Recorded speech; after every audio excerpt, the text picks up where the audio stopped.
अस्सलाम वालेकुम दोस्तों, मैं ਤੁਹਾਡਾ मेज़बान मियाँ मुहम्मद अफजल भट्टू तो तुसीं वेखदे पे हो मेरा यूट्यूब चैनल डिजिटल किसान पाकिस्तान। तो अज मैं अपने किसान भरावां वास्ते लिया जनाब बिलारस ट्रैक्टर, उसके पिछे प्लांटर। तो जिस तरह मेरे सारे किसान वीरां नूं पता है भी आलू का सीजन शुरू है, आलू की बिजाई हो रही है भरपूर साडे इलाके विच भी। तो दोस्तों अज अपने नाल जिहड़ा ट्रैक्टर है रूसी है, वही तकरीबन नवा मॉडल ही है, तो वो पिछे प्लांटर भी नवा है। अज आलू के बारे गल करने हैं भी इत्थे जिहड़ा आलू लगदा पिया है ये है करेटा वाला बीज।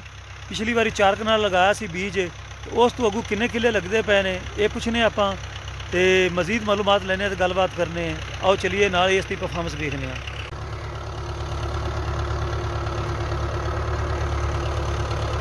बिलारस ट्रैक्टर जनाब तुहाडे सामने,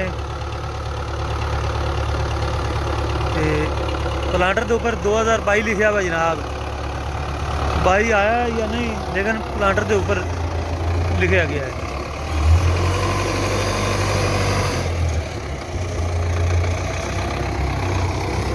अस्सलाम वालेकुम भाईजान, की हाल ने भाईजान? जो बीज है आप लाते पे हैं ये किन्ना लगा सी करेटा वाला? 4 कनाल किन्ने किले लगेगा? 3 किले लग जाएगा। तो करेटा ने 4 कनाल का खर्चा उस वक्त किन्ना आया सी? लाख रुपया 4 कनाल का आया सी। तो हुण इहनूं कटाई करके लगवाते पे हैं। ठीक हो गया दोस्तों, 1 लाख 4 कनालों से लग्या सी ते 3 किले लगते पे जे, तो 3 तो फिर अगे मजीद वध जाएगा। 4 कनालों जनाब मौसम की खराबी की वजह नाल बीमारी पै गई, तो जिसकी वजह नाल थोड़े आलू निकले सन।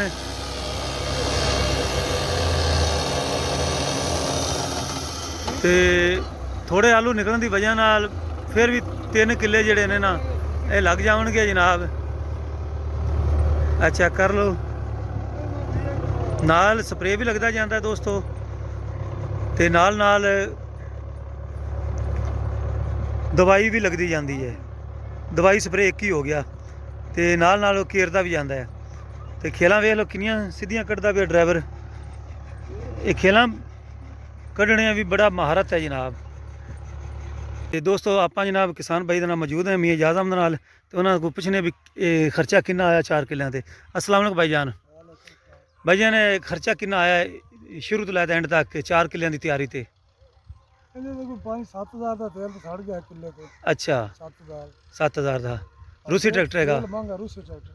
अच्छा, तो इस अलावा खाद कितनी पाते पे? खाद 3 बोरियां डीएपी दे, 1 पोटाश। 1 पोटाश सही हो गया। की हिसाब टकरी डीएपी? वो टकरी 6900। 6900 नूं अज कहते पे 7100 की हुई पई है। 6900 अच्छा सही हो गया। तो टोकन वो कोई काम दिते ने कि कोई ना? टोकन अजे है पता नहीं की रेट लेंगे। अच्छा की रेट लेंदे ने? सही हो गया। तो ये किन्ना कोई 1 किले का खर्चा आ जाता, कोई है अंदाजा? वैसे मुकम्मल ओवरऑल बी खाद स्प्रे? आप ज्यादा कर लो जी, 3-4 बोरियां खाद दिया बी का हिसाब ला लो, मुल लीए तो मोड़ो महंगा काम। सही हो गया। तो यूरिया भी उत्ते पैनी है ना? यूरिया भी 4-5 बोरियां। हाँ यूरिया स्प्रे होने ने, मतलब लाख तो उत्ते चला जाता है टोटल बी खाद स्प्रे का खर्चा। तो दोस्तों ये जनाब जिस तरीके इसका खर्चा है उस तरह जनाब इसकी इनकमिंग भी है, आमदन भी है।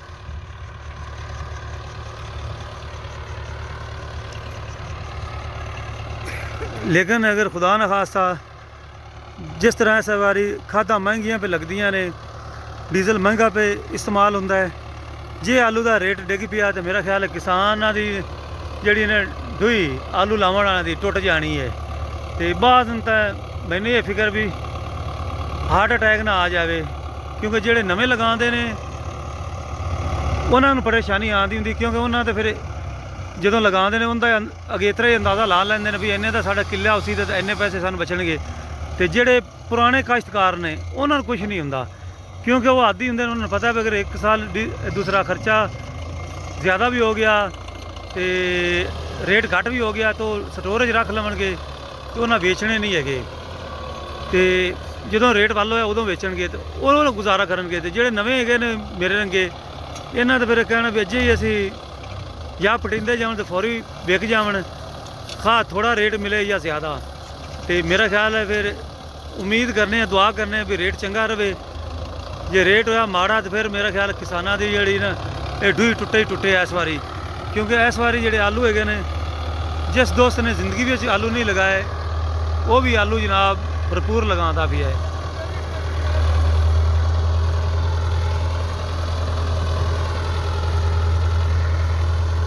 ਤੇ ਮੈਂ ਆਪਣੇ ਕਿਸਾਨ ਭਰਾਵਾਂ ਨੂੰ ਮਸ਼ਵਰਾ ਦੇਣਾ, ਭਰਾਓ ਆਲੂ ਵੀ ਜ਼ਰੂਰ ਲਗਾਓ, ਬਾਕੀ ਕਣਕ ਲਗਾਓ ਤੇ ਦੂਸਰੀਆਂ ਫਸਲਾਂ ਵੀ ਲਗਾਓ। ਕਣਕ ਲਾਜ਼ਮੀ ਲਗਾਓ ਤਾਂ ਕਿ ਆਪਣੇ ਮੁਲਕ ਵਿੱਚੋਂ ਆ ਜਿਹੜੀਆਂ ਨੇ ਗ਼ਜ਼ਾਈ ਕਿੱਲਤ ਦੂਰ ਹੋਵੇ ਤੇ ਸਾਨੂੰ ਕਿਸੇ ਦੂਸਰੇ ਮੁਲਕ ਤੋਂ ਕਣਕ ਵਗੈਰਾ ਮੁੱਲ ਨਾ ਲੈਣੀ ਪਵੇ। ਜਿਹੜਾ ਆਪਾਂ ਦੂਸਰੇ ਕਿਸਾਨਾਂ ਨੂੰ, ਸਾਡੀ ਹੁਕੂਮਤ 2500 ਤੋਂ 3000 ਦਿੰਦੀ ਹੈ ਤੇ ਆਪਣੇ ਕਿਸਾਨ ਨੂੰ ਮੌਤ ਪੈਂਦੀ ਹੈ ਇਹਨਾਂ ਨੂੰ 2200 2500 ਦੇਣ ਵਾਸਤੇ। ਸਾਡੇ ਵਾਸਤੇ ਜਨਾਬ ਪੰਜਾਬ ਵਿੱਚ 1800 ਹੈ ਤੇ ਸਿੰਧ ਵਿੱਚ 2000 ਹੈ ਤੇ ਹਾਲੀ ਤੱਕ ਇਹਨਾਂ ਰੇਟ ਨਹੀਂ ਬੰਨਿਆ। ਇਹਨਾਂ ਨੂੰ ਚਾਹੀਦਾ ਵੀ ਰੇਟ ਬੰਨ ਦੇਵਣ, ਅੱਲਾ ਇਹਨਾਂ ਨੂੰ ਹਿਦਾਇਤ ਦੇਵੇ ਤੇ ਤਾਂ ਕਿ ਕਿਸਾਨ ਜ਼ਿਆਦਾ ਤੋਂ ਜ਼ਿਆਦਾ ਕਣਕ ਜਿਹੜੀ ਹੈ ਉਸ ਦੀ ਕਾਸ਼ਤ ਕਰਨ। ਤੇ ਦੋਸਤੋ ਜ਼ਮੀਨ ਬਹੁਤ ਹੀ ਕਮਾਲ ਦੀ ਤਿਆਰ ਹੋ ਰਹੀ ਹੈ ਤੇ ਲੇਕਿਨ ਫਿਰ ਵੀ ਡਿੱਲ ਵੇਖ ਸਕਦੇ ਹਾਲੀ ਹੈਗੀ ਹੈ। ਤੇ ਭਾਈਜਾਨ ਕਹਿੰਦਾ ਇਸ ਵਾਰ ਵੀ ਮੈਂ 7 ਤੋਂ 8000 ਤਕਰੀਬਨ ਖਰਚਾ ਕੀਤਾ ਹੈ ਤੇ ਬਾਕੀ ਜਿਹੜੇ ਪੱਕੇ ਆਲੂਆਂ ਦੇ ਖਿਡਕਾਰੀ ਹੈਗੇ ਨੇ ਖਿਲਾੜੀ ਉਹ 12 ਤੋਂ 13000 ਦੱਸਦੇ ਨੇ ਤੇ ਉਹਨਾਂ ਦੀ ਜ਼ਮੀਨ ਬਿਲਕੁਲ ਆਟੇ ਰੰਗੀ ਹੁੰਦੀ ਹੈ, ਬਹੁਤ ਹੀ ਬਰੀਕ ਹੈ ਤੇ ਇਸ ਜ਼ਮੀਨ ਵਿੱਚ ਤਾਂ ਮਾੜੀ ਮਾੜੀ ਡਿੱਲੀ ਹੈ। ਇਹਦੇ ਵਿੱਚ ਮਜ਼ੀਦ ਕੋਈ 2 ਰੂਟਰ ਹੋਰ ਫਿਰਦੇ ਸਨ ਤੇ ਹਲ ਵਗੈਰਾ ਤਾਂ ਕਿ ਇਹ ਜਿਹੜੀ ਰੋੜੀ ਹੈ ਵੀ ਖ਼ਤਮ ਕੀਤੀ ਜਾ ਸਕਦੀ। ਤੇ ਉਮੀਦ ਕਰਨੇ ਆ ਵੀ ਸਾਡੀ ਹੁਕੂਮਤ ਜਿਹੜੀ ਹੈ ਦੂਸਰੇ ਮੁਲਕਾਂ ਨਾਲ ਲੈਣ ਦੇਣ ਕਰੇਗੀ ਤੇ ਆਲੂ ਦੀ ਜਿਹੜੀ ਫਸਲ ਹੈ ਇਸ ਨੂੰ ਪਾਕਿਸਤਾਨ ਵਿੱਚ ਕਾਬੂ ਕਰ ਤੇ ਨਾ ਰੱਖੇ, ਬਲਕਿ ਦੂਸਰੇ ਮੁਲਕਾਂ 'ਚ ਵੀ ਇਸ ਨੂੰ ਭੇਜੇ ਤੇ ਇਹਦੀ ਵਜ੍ਹਾ ਨਾਲ ਕੋਈ ਹੋਰ ਚੀਜ਼ ਖਰੀਦ ਲਵਣ ਇਸ ਦੇ ਇਵਜ਼ ਵਿੱਚ, ਤਾਂ ਕਿ ਕਿਸਾਨਾਂ ਕੋਲ ਪੈਸੇ ਆਵਣ, ਕਿਸਾਨ ਤਕੜੇ ਹੋਵਣ ਤੇ ਮੁਲਕ ਤਕੜਾ ਹੋਵੇਗਾ। ਅਗਰ ਕਿਸਾਨ ਕਮਜ਼ੋਰ ਰਿਹਾ ਤਾਂ ਫਿਰ ਮੁਲਕ ਮੇਰਾ ਖਿਆਲ ਹੈ ਕੀ ਤਕੜਾ ਹੋਣਾ ਹੈ। ਤੇ ਤੁਹਾਨੂੰ ਸਾਰਿਆਂ ਨੂੰ ਪਤਾ ਹੈ, ਬਲਕਿ ਸਾਰੇ ਸੀਨਾ ਚੌੜਾ ਕਰਕੇ ਆਖਦੇ ਨੇ ਜ਼ਰਾਅਤ ਮੁਆਇਸ਼ਤ ਇਹ ਪਾਕਿਸਤਾਨ ਦੀ ਰੀੜ੍ਹ ਦੀ ਹੱਡੀ ਹੈ ਤੇ ਮੇਰਾ ਖਿਆਲ ਹੈ ਵੀ ਇਹ ਰੀੜ੍ਹ ਦੀ ਹੱਡੀ ਨੂੰ ਹਕੂਮਤ ਤੋੜਨ 'ਤੇ ਲੱਗੀ ਹੋਈ ਹੈ। ਜਿਸ ਤਰ੍ਹਾਂ ਖਾਦ ਆਏ ਰੋਜ਼ ਮਹਿੰਗੀ, ਡੀਜ਼ਲ ਆਏ ਰੋਜ਼ ਮਹਿੰਗਾ, ਟਰੈਕਟਰ ਆਏ ਰੋਜ਼ ਮਹਿੰਗੇ। ਹੁਣ ਤੁਸੀਂ ਦੱਸੋ ਵੀ ਟਰੈਕਟਰ ਤਕਰੀਬਨ ਜਿਹੜੇ ਮਕਾਮੀ ਹੈਗੇ ਨੇ ਉਹ ਪਾਕਿਸਤਾਨ 'ਚ ਤਿਆਰ ਹੋ ਰਹੇ ਨੇ ਤੇ ਚੰਦ ਚੀਜ਼ਾਂ ਇਹ ਬਾਹਰੋਂ ਮੰਗਵਾਉਂਦੇ ਨੇ, ਬਾਕੀ ਟੋਟਲ ਹੀ ਪਾਕਿਸਤਾਨ 'ਚ ਤਿਆਰ ਹੁੰਦਾ ਹੈ। ਤੇ ਜਦੋਂ ਡਾਲਰ ਮਹਿੰਗਾ ਹੁੰਦਾ ਹੈ ਇੱਥੇ ਜਨਾਬ ਉਹ ਟਰੈਕਟਰ ਅਗਰ ਡਾਲਰ 5 ਰੁਪਏ ਮਹਿੰਗਾ ਹੁੰਦਾ ਹੈ ਤੇ ਟਰੈਕਟਰ ਜਨਾਬ 2 ਲੱਖ ਰੁਪਈਆ ਮਹਿੰਗਾ ਕਰ ਸਕਦੇ ਨੇ। 2018 'ਚ ਇਹ ਟਰੈਕਟਰ ਜਨਾਬ 12 ਲੱਖ ਦਾ ਹੈਗਾ ਸੀ, 11 ਤੋਂ 12 ਲੱਖ ਤੱਕ ਮੈਸੀ ਵੱਡਾ, ਤੇ ਹੁਣ ਜਨਾਬ 19 ਲੱਖ ਦਾ ਲੱਭਦਾ ਪਿਆ ਹੈ। ਤੇ ਬਹੁਤ ਹੀ ਜ਼ਿਆਦਤੀ ਹੈ ਜਨਾਬ ਕਿਸਾਨਾਂ ਨਾਲ, ਬਹੁਤ ਹੀ ਜ਼ੁਲਮ ਹੈ। ਟਰੈਕਟਰ ਵੀ ਮਹਿੰਗੇ ਨੇ, ਔਜ਼ਾਰ ਜ਼ਰਾਈ ਆਲਾਤ ਹਰ ਚੀਜ਼ ਮਹਿੰਗੀ ਹੈ। ਤੇ ਉਮੀਦ ਕਰਨਾ ਹਕੂਮਤ ਜਿਹੜੀ ਹੈ ਉਹ ਥੋੜ੍ਹਾ ਜਿਹਾ ਖਿਆਲ ਕਰੇਗੀ, ਮਿਹਰਬਾਨੀ ਕਰੇਗੀ ਤੇ ਕੁਝ ਕਿਸਾਨਾਂ ਦਾ ਹਾਲਾਤ ਬਿਹਤਰ ਹੋਣਗੇ। ਤੇ ਕਿਸਾਨ ਤਾਂ ਬਾਈ ਜੀ 24 ਘੰਟੇ ਮਿਹਨਤ ਕਰਦਾ। ਹੁਣ ਤੁਸੀਂ ਵੇਖ ਲਓ 3 ਬੰਦੇ ਪਿੱਛੇ ਹੈਗੇ ਨੇ, ਹਾਲਾਂਕਿ 4 ਹੁੰਦੇ ਨੇ ਤੇ 5ਵਾਂ ਬੰਦਾ ਡਰਾਈਵਰ ਹੁੰਦਾ ਹੈ। ਤੇ ਕਿੰਨੀ ਮੁਸ਼ਕਲ ਨਾਲ ਦਿਨ ਰਾਤ ਇੱਕ ਕਰਕੇ ਮਿਹਨਤ ਕਰਦੇ ਨੇ ਕਿਸਾਨ। ਸਬਜ਼ੀਆਂ ਬੀਜਦੇ ਨੇ, ਚਾਵਲ ਬੀਜਦੇ ਨੇ, ਕਣਕ ਬੀਜਦੇ ਨੇ ਤੇ ਉਸ ਦਾ ਜਿਹੜਾ ਮੁਤਬਾਦਲ ਨਹੀਂ ਮਿਲਦਾ। ਤੇ TV 'ਚ ਆ ਕੇ ਕਹਿੰਦੇ ਨੇ ਜੀ ਫਲਾਣੇ ਮੁਲਕ 'ਚ ਵੀ ਤੇਲ ਮਹਿੰਗਾ ਹੈ, ਡਮਕਾਣੇ ਮੁਲਕ 'ਚ ਵੀ ਮਹਿੰਗਾ ਹੈ। ਹਾਲਾਂਕਿ ਇੰਗਲੈਂਡ ਵਿੱਚ ਰੈੱਡ ਡੀਜ਼ਲ ਕਿਸਾਨਾਂ ਨੂੰ ਦਿੱਤਾ ਜਾਂਦਾ ਹੈ ਜਿਹੜਾ ਅਸਲ ਕੀਮਤ ਤੋਂ ਘੱਟ ਹੁੰਦਾ ਹੈ ਤੇ ਕਿਸਾਨ ਉਸ ਤੋਂ ਫਾਇਦਾ ਉਠਾਉਂਦੇ ਨੇ। ਤੇ ਸਾਡੇ ਮੁਲਕ 'ਚ ਕਿਸਾਨਾਂ ਦੇ ਬਾਰੇ ਆ ਜਿਹੜਾ ਖਾਸ ਕਰਕੇ ਸਬਸਿਡੀ ਵਾਲਾ ਮਾਮਲਾ ਇਹ ਹੀ ਨਹੀਂ ਹੱਲ ਹੋਇਆ ਪਿਆ ਜਾਂਦਾ ਹਾਲੀ ਤੱਕ। ਕੱਲ੍ਹ ਮੈਂ ਇੱਕ ਕਾਰਡ ਕੀਤਾ ਸੀ, ਕਿਸਾਨ ਕਾਰਡ ਮੇਰਾ ਵੀ ਬਣਿਆ ਹੋਇਆ ਸੀ, ਉਹ ਜਨਾਬ ਉਹਦੇ 'ਚ ਆਇਆ 1000, ਉਹ ਜਦੋਂ ਵਿੱਚ ਮਸ਼ੀਨ 'ਚ ਕੱਢਣ ਲੱਗੇ ਉਹ 500 ਨਿਕਲਿਆ, 500 ਕੱਟਿਆ ਗਿਆ ਤੇ 500 ਦਾ ਤਾਂ ਵੈਸੇ ਹੀ ਟੋਕਨ ਸੇਲ ਹੋ ਰਿਹਾ ਸੀ। ਤੇ ਹੁਣ ਮੈਂ ਤੁਹਾਡੇ ਸਾਰੇ ਭਰਾਵਾਂ ਤੋਂ ਲੈਣਾ ਇਜਾਜ਼ਤ ਹੈ। ਤੁਹਾਡਾ ਭਰਾ ਮੀਆਂ ਮੁਹੰਮਦ ਅਫਜ਼ਲ ਬੱਟੂ। ਅੱਲਾ ਹਾਫਿਜ਼। ਪਾਕਿਸਤਾਨ ਜ਼ਿੰਦਾਬਾਦ।